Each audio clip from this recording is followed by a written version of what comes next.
Good morning. Welcome to our virtual service. I am going to really depend on, I'm Cal Furnish, by the way, probably anybody that's watching knows that. Really good to be here. It's really good to be back in the building. I'm looking forward to a time when we can do that. But it's been delightful to have access online to our services. So welcome. I'm going to defer to our technical folks for any announcements that may have come in. Do we have anything? Not yet. I'll let you know after opening words. Okay. We'll just keep kind of checking on that. For opening words, I'm going to read a statement from Tom DeBlasis, and it's from a book called Velocity of Being, which is a wonderful book about children and what reading can mean to them. The world is alive, generous, and waiting patiently for us to figure it out. This is an amazing time to be alive. Of this I am now convinced. Believe only half of what you read and none of what you hear. Walk instead in the company of the wisdom of the sages and ages, and find yourself in the harmonic rhythms of eternity sung in their writings. We know if we go the way books do show, we endlessly will grow. Books don't teach us about life. They just call forth what our mind suspects, and our hopes, and our heart hopes, and our spirit knows to be true. The world is alive, generous, and waiting patiently for us to figure it out. And I'm going to gracefully shuffle over through the chords to a chair and play the guitar for a minute. Wonderful.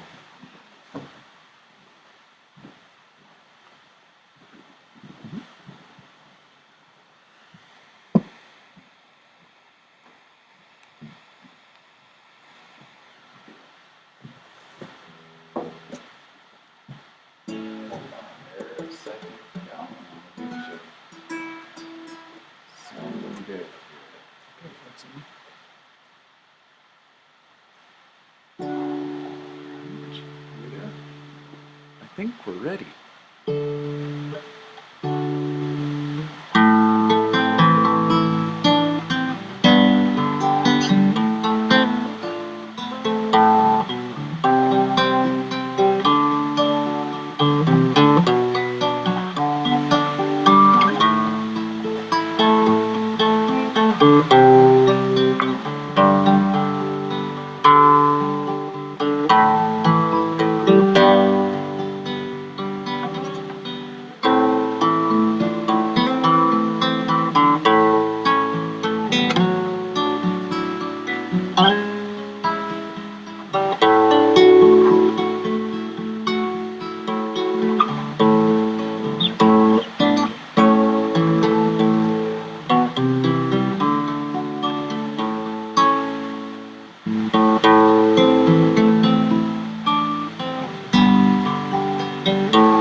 Shuffling back now.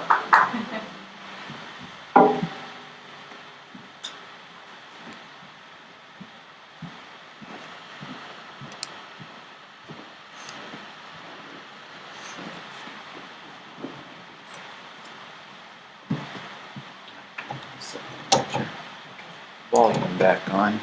Sounds good. We do have a couple announcements. Oh, great. Okay, a couple of announcements coming. So, Chris says that she learned that May 20th is International Bee Day. Cool. Good to That's know. coming up. And Bruce also noted that the riding mower is out for repair for 2 weeks. Good to know. And I think that's what we have so far. And I think, as always, there is the Zoom meeting after the service today. And that's what we have for announcements so far. Great. Thank you, Grace. And we will now do the chalice lighting. Love is the spirit of this church, and service is its law. To dwell together in peace, to seek the truth in love, to serve human needs, and to help one another. Thanks, Ian. And I would invite you again to send joys or concerns if you have them. And I really appreciate that.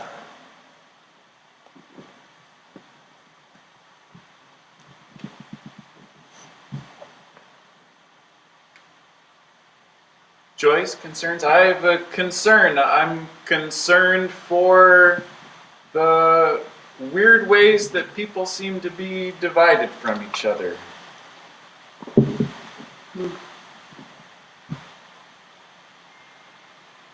Let's fill it out. Okay. I have another joy or concern. Do you have some, Grace? I'll light a candle. Great.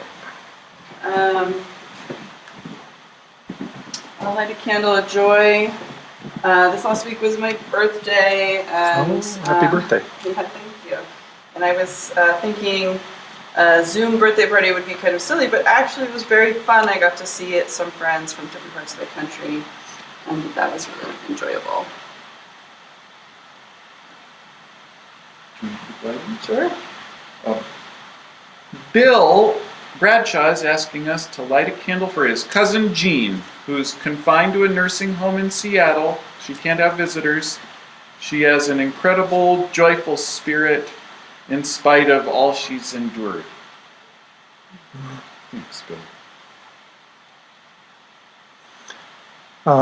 I have a joy and a concern. I just noticed that I have my perpetual necktie on here, which is actually a mask from, which was made actually by my son and our daughter-in-law in Phoenix.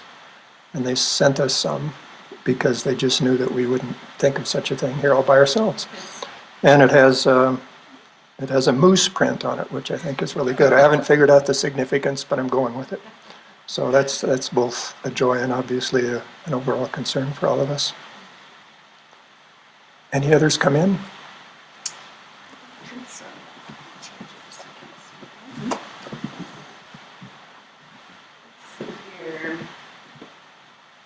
Victor, we've got a couple. Matt says, a joy for Naomi, who is one of the winners of the Sheridan Press Art Contest. Congrats.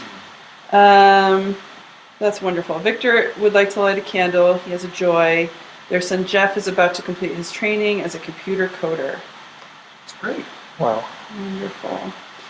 Cameo says she'd like to light a candle. She has a concern for the unkind words that are spoken about others.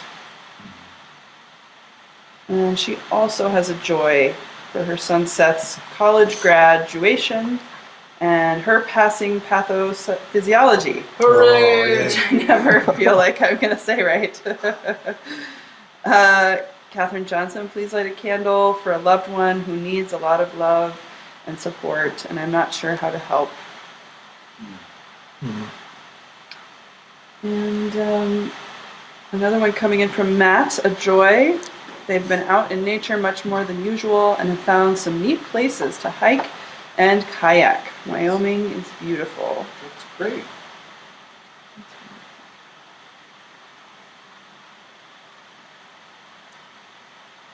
I'm going to light one more candle for joys and concerns felt but not expressed in a timely enough manner for us to,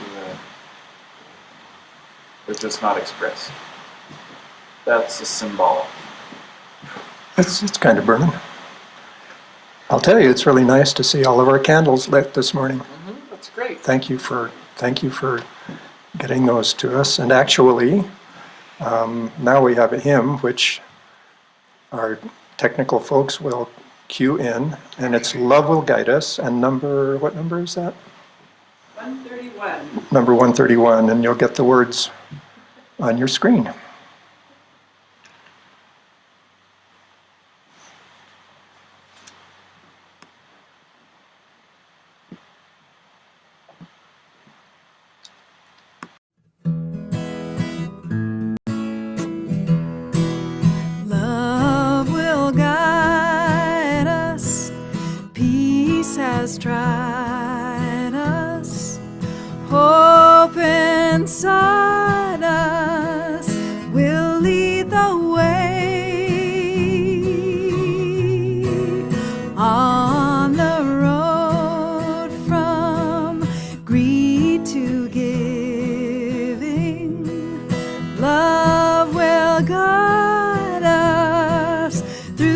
dark night.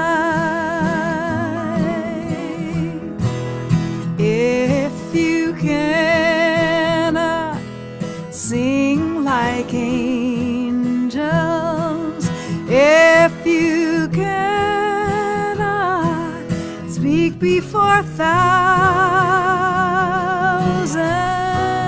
you can give from deep within you. You can change the world with your love. You are like no other being. What you can give, no other can give. To the future of our precious children, to the future of the world where we live. Love will guide us, peace has tried us, hope inside us will lead the way. On the road from greed to giving, love will guide us through the dark night. Hear the song of peace within you. Heed the song of peace in your heart. Spring's new beginning will lead to the harvest. Love will guide us on our way, on our way. Love will guide us, peace has tried us, hope inside us will lead the way. On the road from greed to giving, love will guide us through the dark night.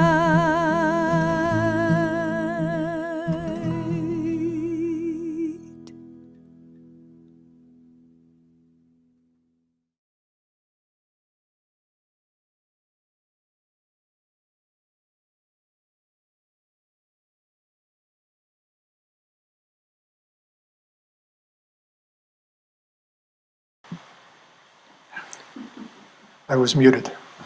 That happens from time to time.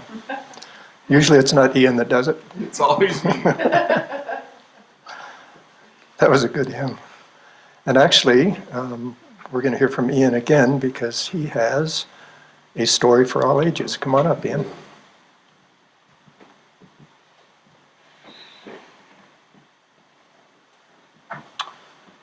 All right. This is The Magnificent Red Bud Tree. And here's a little introduction.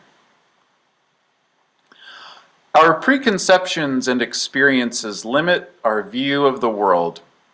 Based on a traditional Jataka tale from India, this story reminds us that when we take another person's views into consideration, we can gain a deeper understanding of the whole picture.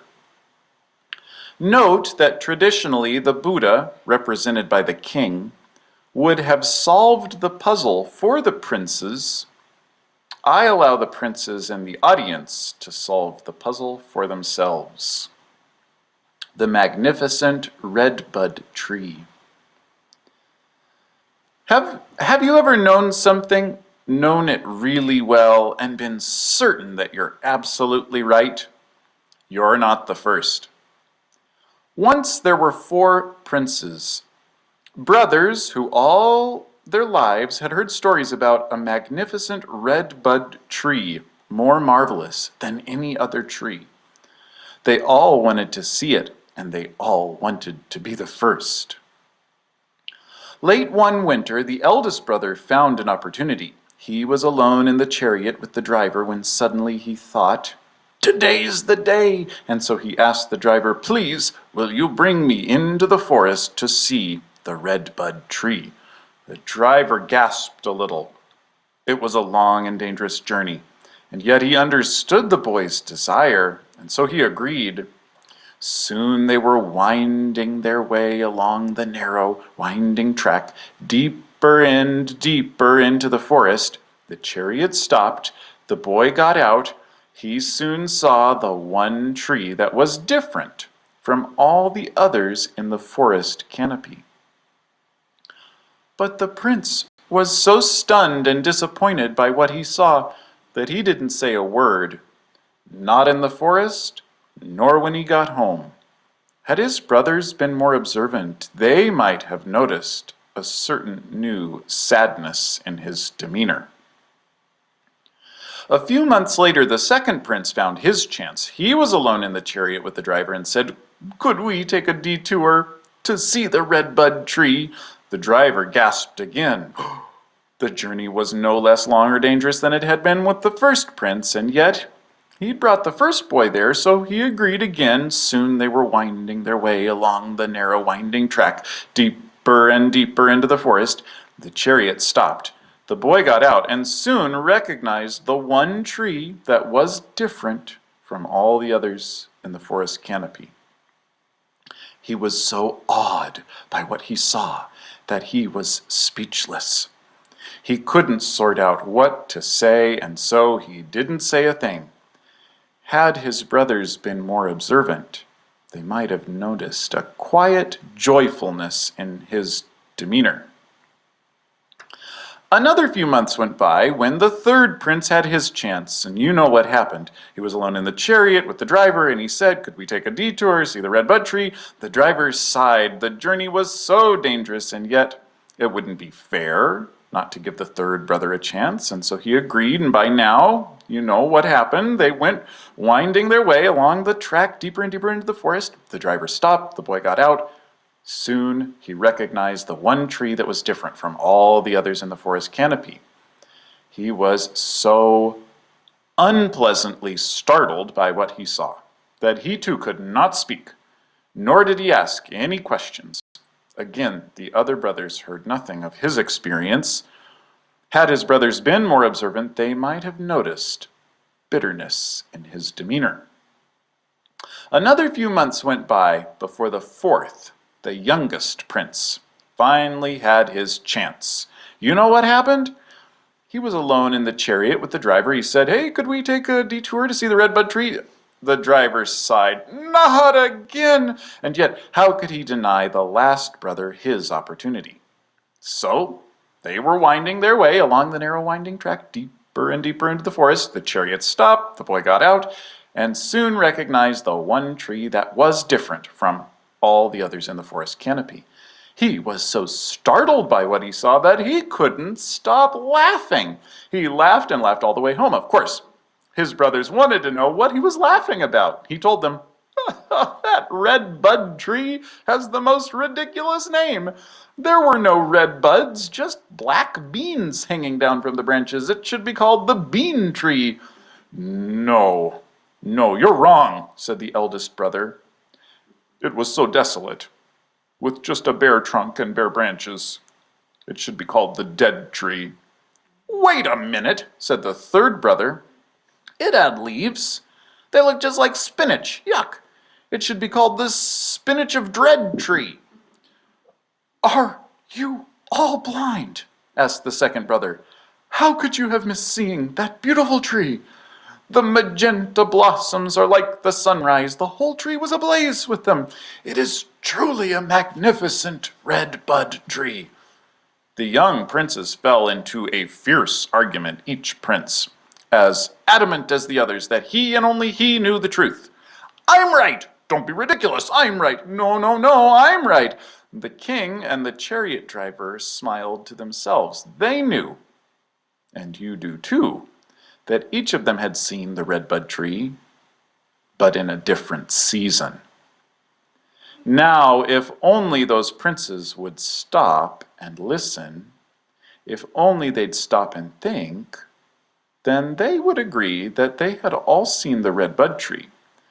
They might even agree that it is truly magnificent in all the seasons, each in its own way.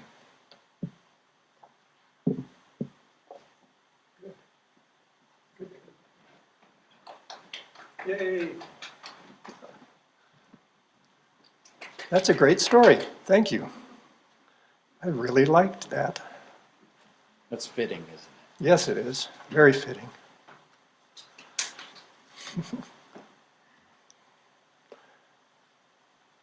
For a moment of reflective silence, I'm going to do just a very brief statement, and then I'd ask that you reflect on that for a few minutes, and then we will do the Spirit of Life. Please think of a time when mystery unexpectedly showed up in your life just when you seemed to need it.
Spirit of life, come unto me. Sing in my heart all the stirrings of compassion.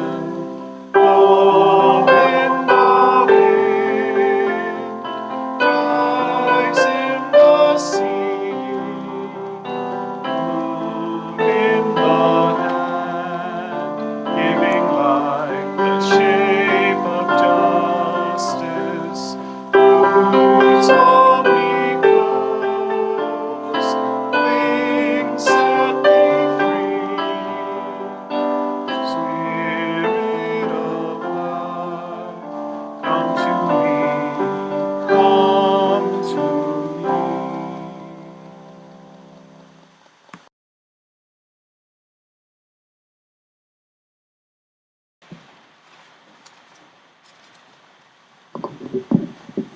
We good, Ian? Okay.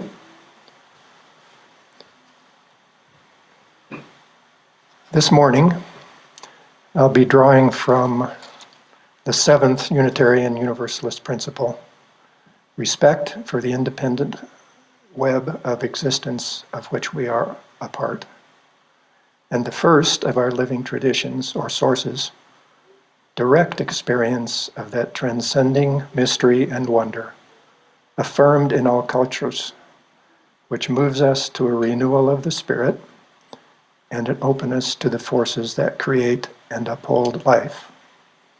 And my 1907 edition of Webster's Imperial Dictionary, which weighs about as much as I do, and tells us that mystery is, quote, something hidden from human knowledge and fitted to inspire a sense of awe, especially something incomprehensible through being above human intelligence. I like that definition. And I would add to that definition that mystery has a language of its own. I have to tell you that I really like combining the seventh principle, the first source, and Webster's rather modest definition. It seems like a balanced perspective on mystery and mastery that we could, live with. Respect for our independent web, direct experience with mystery, even though we can't quite pin it down or box it up, that draws and moves us toward renewal of the spirit with a bit of awe in the mix.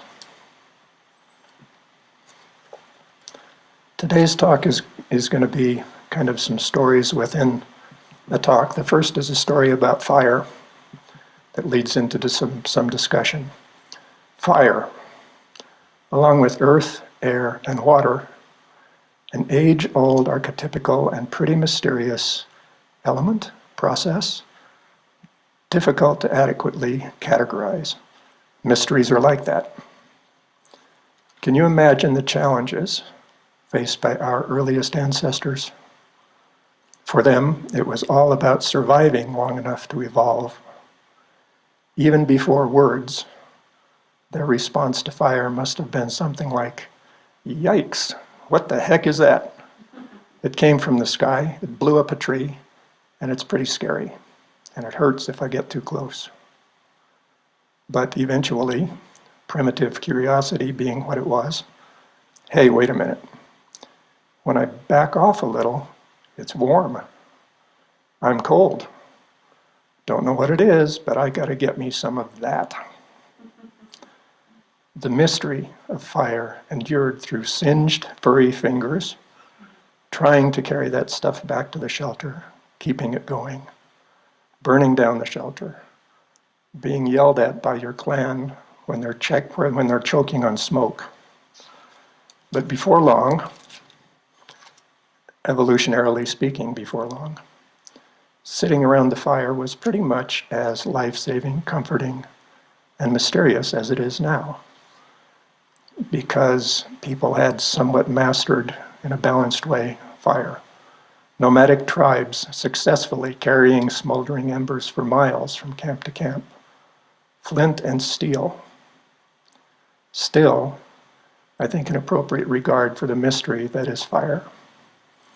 Even the invention of the match didn't disturb the mystery-mastery balance. More convenience, but everyone still pretty much knew who was in charge. Fire. Matches aren't mysterious, but they're amazing, right? It's mystery and mastery working together. But then, better fuels to bring more fire. And in inaccurate order, peat, coal, oil, gasoline, oh my. Look what we can do. Gunpowder, yay. Internal combustion, power plants. Politics and economics, what? Yep, mastery thinks it's one. Elemental, mysterious fire can become just a commodity. So we have our fire ceremonies and candles, and sitting by the fire still holds mystery and wonder. But how often do we even remember that our cars and furnaces and lights and planes and power plants and jobs do depend on the mystery of fire? This is not just nostalgia. I wonder, when our short-sighted drive for mastery shoves reverence for mystery aside, Might that be the tipping point toward degradation of the remaining elemental forces of earth, air, and water? Our disconnection from the reverence and care and balance and mystery of, quote, tending the fire, literally and figuratively, causes mastery to feed on itself, the things around it, and maybe on us. I fear that, Webster aside, a more honestly stated definition of the role of mystery in today's prevailing political and economic systems and cultures might sound more like this. Mystery. Something hidden, so potentially a threat. Usually either inconsequential, or if possessing a voice, safely confined within formal religious doctrine and dogma. Any mystery daring to disturb the status quo must be observed, analyzed, broken down into safe component parts, reassembled into a thing of actual political or economic value, and sold. If mystery resists those control efforts, it's either trivialized or destroyed. Yuck. There has to be a healthier definition. So in a broader sense, what is our relationship with the mystery of this interdependent web of existence? Well, maybe it's most clearly seen as symbiotic. That sounds kind of nice. Symbiosis is just a different way of saying interdependent, sort of. Are there any biologists in the house? I'm about to get in way over my head here. No? Okay. Here goes. Symbiosis is interaction between two organisms, typically to the advantage of both. We've got to love that, right? But there's more, specifically different categories of symbiosis. There's mutualism, when both symbiotic organisms benefit from the interaction. So far, so good. There's commensalism, when one organism benefits and the other is pretty much unaffected. Okay. In amensalism, one organism is inhibited or damaged by the other. Moving right along now.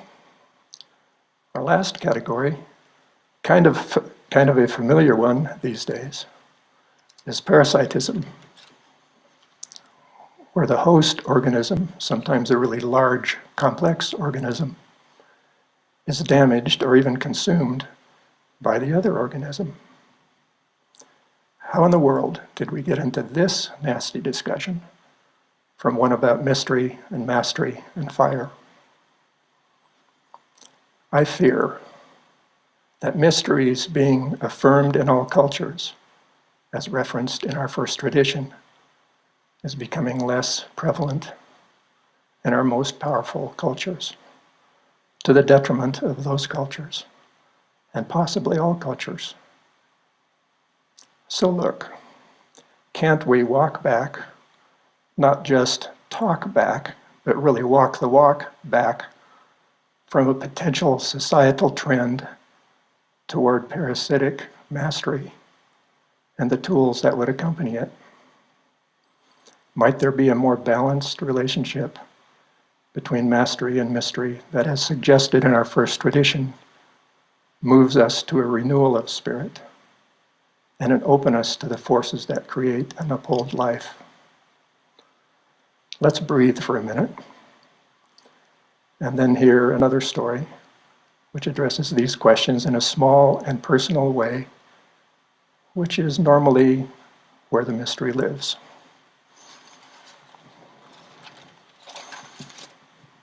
To avoid confusion, this story, Visits from John Henry and Rascal, begins as a true story about my family and then evolves and ends as fiction.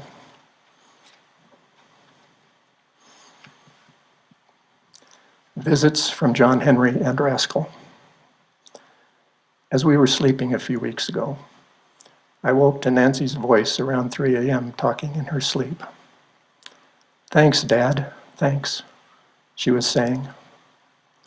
Nancy was crying a little, but her voice was happy. As she told me, now half awake, almost dreaming, about being with her dad in her dream and feeling the closest to him that she had ever felt. She said he was helping her to get out of some sort of dark place, and that she and John Henry had just sat together and talked, didn't really go into detail. I felt close to my old buddy John Henry also, there in the early hours. He and I were really close, especially when he lived with us the last years of his life. Nancy went back to sleep, and I lay in the dark thinking about his visit. It came to me that the dream may have been about reassurance and support for Nancy during this time of precarious health issues. It seemed possible that he had told her, "It's okay, we're here. Come on out, you'll be fine." The message of reassurance was both comforting and frightening to me. All the next day, I paid closer than normal attention to Nancy for symptoms, quote unquote. All seemed okay. We chatted some about the dream. Life went on. Then the same day, after we'd gone to bed and were sleeping, Nancy woke me again and said she had just dreamed about Rascal, our beloved border collie, Aussie, whose passing years ago still leaves us unable to choose her canine successor. She had been such an important part of our lives when we were first back in Sheridan. I have a pretty ranch-based attitude about pets dying normally, feeling that it's our responsibility to, quote, deal with it when they reach the end. It's not at all that I don't care, but rather that we owe them our presence and at times our participation. If they have to be, quote, put down, which is a euphemism that I really dislike, because of their presence and their participation in our lives, with us and for us. When Rascal's time came, I couldn't bring myself to do it myself, just couldn't. So Rascal and I went together to the old veterinarian down the road. I cried, the crusty old vet cried, as he gave her the shot. And Rascal just sighed with relief, like, yes, finally, and drifted off. The mystery of Nancy's dream visitors has both comforted and weighed on my mind these past weeks. I've watched her. We've been particularly close. I'm afraid to lose her. She seems okay, but I hear it can happen pretty quickly with this virus, especially with us old folks. Right now, I'm just resting as Nancy brings me a glass of orange juice. She seems fine, maybe a bit tired and concerned. "How's it going?" she asks. "I'm good, thanks for the OJ." All at once, I realized that I may have gotten it a bit wrong with the meaning of Nancy's dreams. That John Henry always loved joking with me, posing riddles for me to sort out, just like him to send messages to me by talking to Nancy, knowing I'll listen more to her than to him sometimes. Even though I don't believe in such things, as I take a breath and another, I dimly see John Henry sitting in his old chair in the corner of the room, smiling and giving me his signature gesture, pointing his finger at me with his thumb cocked. I squeeze Nancy's hand and sigh knowing we'll both be okay. And I can feel the weight of Rascal laying at the foot of the bed.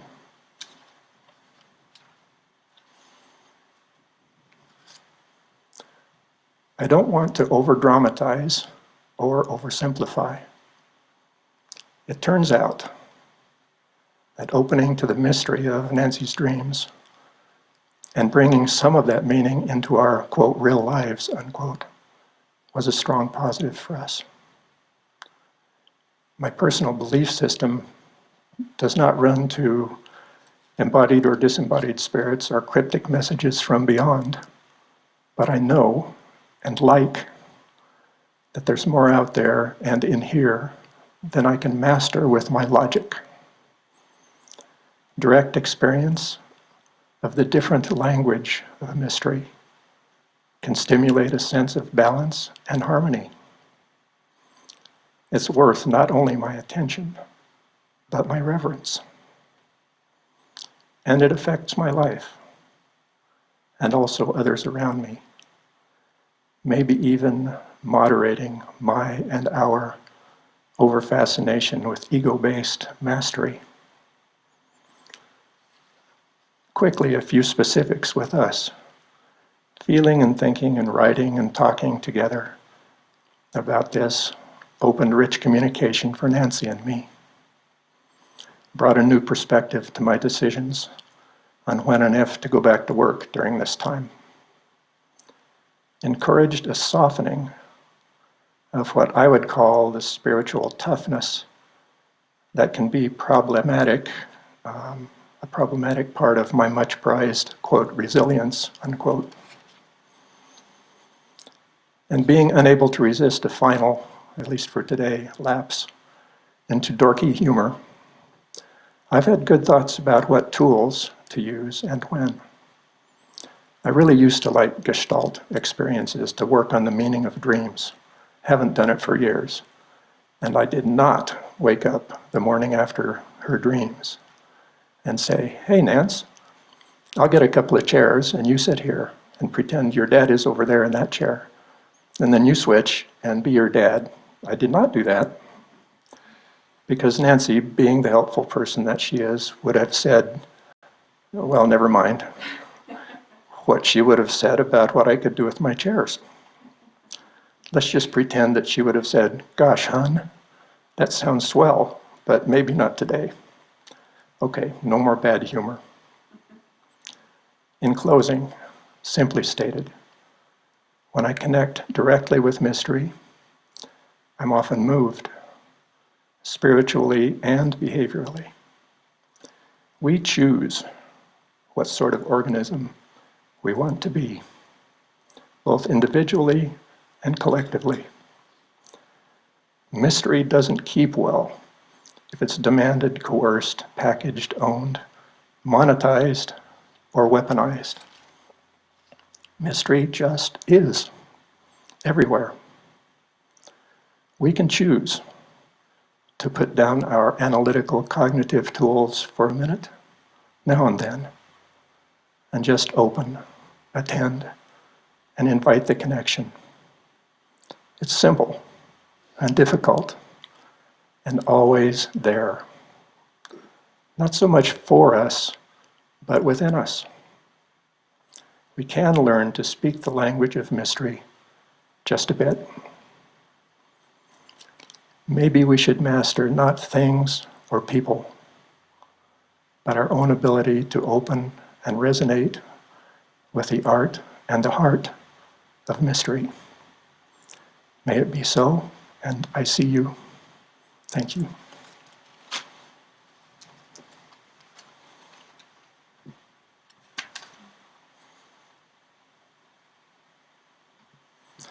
I wanted to check and see if there were any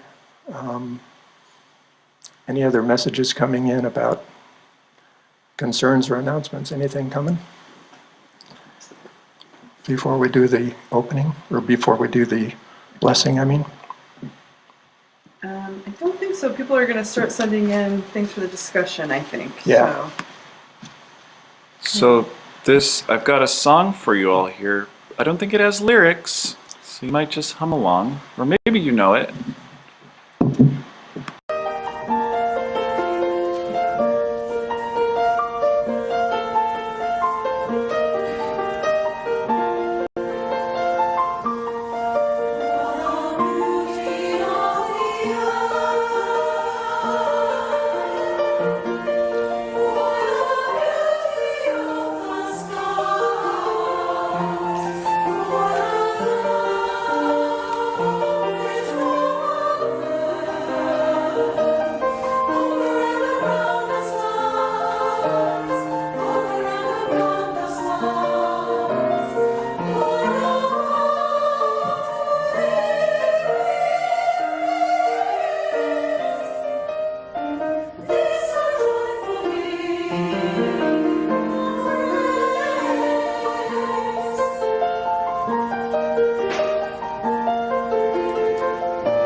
Welcome back. That was good, thank you. Closing words. I have two quick versions. First is from that revered saint Bokonon, and it is, tiger got to hunt, bird got to fly. People got to ask themselves, why? Tiger got to sleep, bird got to land. People got to tell themselves they understand. And from the book A Hidden Wholeness by Parker Palmer, this is a quote in his book from E.F. Schumacher.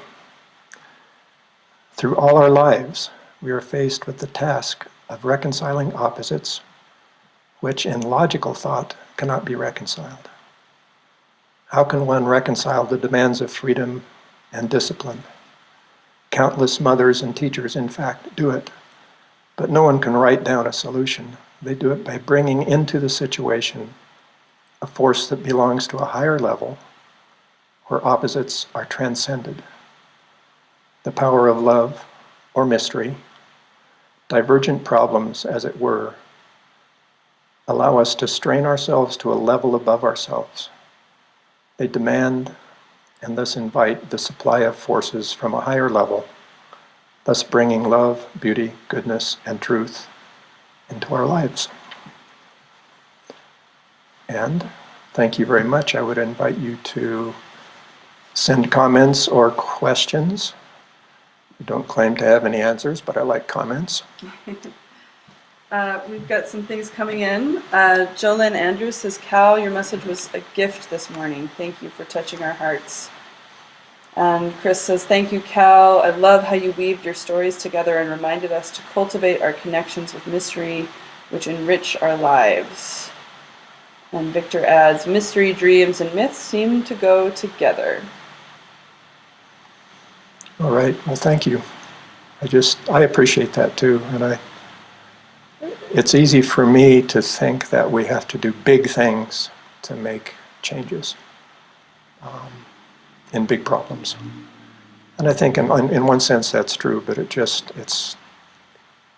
it's not going to get us in just different kinds of trouble, I think those, for me anyway, I've got to look first at changes within me and close to me. So I appreciate your comments. Thank you. And I'll throw my own comment in there. I thought that was so beautiful and really moving, Cal. And I also was thinking early on when you were talking about mystery and the status quo and the kinds of mysteries that resist the status quo. It made me think of a book by an activist. Her name is Adrienne Marie Brown. She wrote a book called Emergent Strategy, and in it she reflects a lot on the patterns and what we learned from the mystery of nature and how we can sort of embrace that instead of always trying to overanalyze and all the machinations that we can get ourselves into as humans. Yeah. And I just thought that was great. Who was that again? I think people will be interested in that. Her name in the book? Sure, and I can even type it out. Adrienne Marie Brown is her name, and the book is Emergent Strategy. Great. I can type that. Thanks. Well, thank you, Cal. Sure. That was great. And I want to remind you, and we'll get more technical specifics with that you can log in on the other link for some fellowship time after now.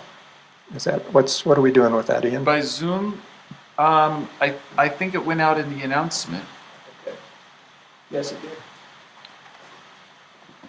Yep. You can find the link in the most recent announcement of the service. And if anybody has trouble with that, if you would just text either Ian or Grace, I think that can be resolved. And I thank you very much and look forward to next week and also a time when we can actually be here in person. Great. Thanks. Do we want to extinguish? Let's extinguish. I forgot that we need to extinguish the chalice. We extinguish this flame, but not the light of truth, the warmth of community, or the fire of commitment and mystery. These we carry in our hearts until we're together again.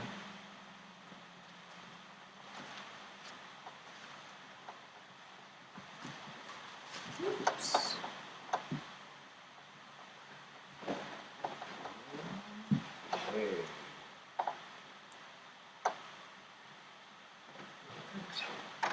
Okay.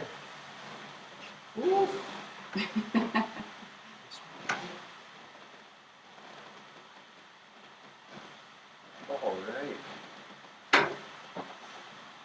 How do we replace these? Some of the candles are in them.